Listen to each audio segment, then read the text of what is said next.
जय श्री कृष्ण भक्तों। आज है रक्षाबंधन पूर्णमासी और साथ ही सावन का आखिरी सोमवार भी। तो सुनिए रक्षाबंधन की एक प्यारी सी सुंदर सी कहानी।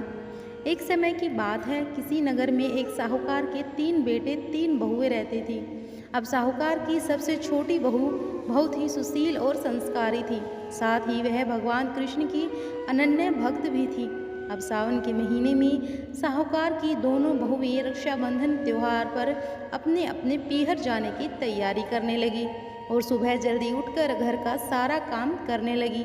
तो छोटी बहू ने पूछा, क्या बात है दीदी, आज इतनी जल्दी जल्दी काम क्यों कर रही हो?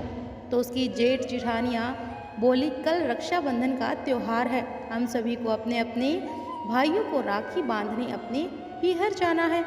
तेरा तो कोई भाई नहीं है, तू क्या रक्षाबंधन के त्योहार का महत्व समझेगी? भाई बहन के रिश्ते का महत्व छोटी बहू को यह बात बुरी लगी और भगवान श्री कृष्ण की प्रतिमा के समक्ष खड़ी होकर खूब रोई और बोली, यदि मेरा कोई भाई होता तो आज मैं भी अपने पीहर जाती। अगले दिन रक्षाबंधन का त्योहार था। अब सुबह सुबह उसके घर के दूर के रिश्ते का एक भाई आया और आकर साहूकार से बोला कि यह मेरी बहन रहती है, मैं इसके दूर के रिश्ते का भाई हूँ और इसे रक्षाबंधन के त्यौहार पर अपने साथ अपने घर ले जाने आया हूँ।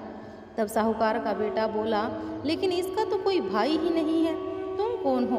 उसके समझाने पर साहूकार और उसका बेटा मान जाते हैं और छोटी बहू को उसके साथ भेजने को तैयार हो गए। परंतु छोटी बहू के पति के मन में कुछ शंका थी।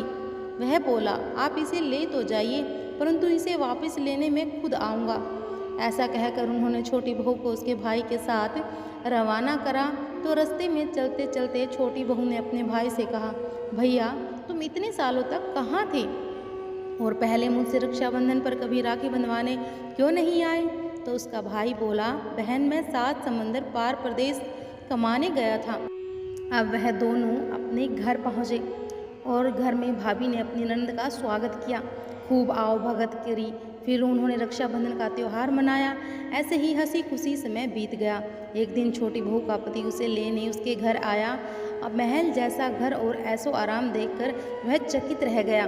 भाई और भाभी ने उसकी खूब आओ भगत की और अगले ही दिन सुबह सुबह भाई और भाभी ने उसे उसके घर के लिए रवाना किया। अब विदा करते समय उसे खूब सोना चांदी हीरे जवाहरात आदि दिए और थोड़ी दूर जाने पर छोटी बहू का पति बोला, अरे मैं गलती से अपना कुर्ता वहीं भूल आया हूँ।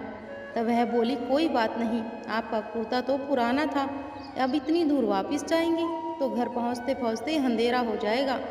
लेकिन उसका पति बोला, नहीं, मैं वापस जाकर अपना कुर्ता ले ही आता हूँ। ऐसा कहकर वह दोनों उसके भाई के घर के लिए वापस रवाना हुए। ही भाई के घर के पास पहुँचे तो उन्होंने देखा कि भाई के घर की जगह एक पीपल का बड़ा सा पेड़ है और उस पेड़ पर छोटी बहू के पति का कुर्ता टंगा है।